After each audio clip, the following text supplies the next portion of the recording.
հպարտ ծառը և խոնար եղեգը։ Մի կանաչ մարգագետնում կանգնած էր մի մեծ ու հզոր ծառ։ Նրա ճյուղերը լայն էին, բունը հաստ ու ամուր։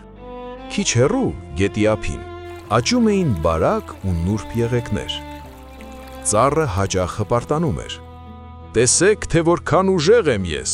քամին չի կարող ինձ շարժել»։ Եղեգները լուռ էին, բայց մի օր մեղմ պատասխանեցին.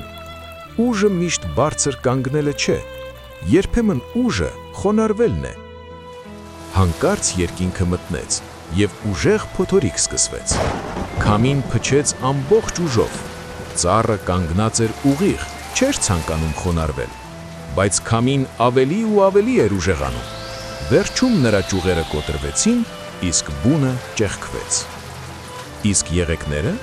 նրանք պարզապես խոնարհվում էին քամու հետ և հետո կրկին ուղղվում։ Երբ փոթորիկն ավարտվեց, եղեգները դեռ կանգնած էին, իսկ մեծ ծառը ընկած էր գետնին։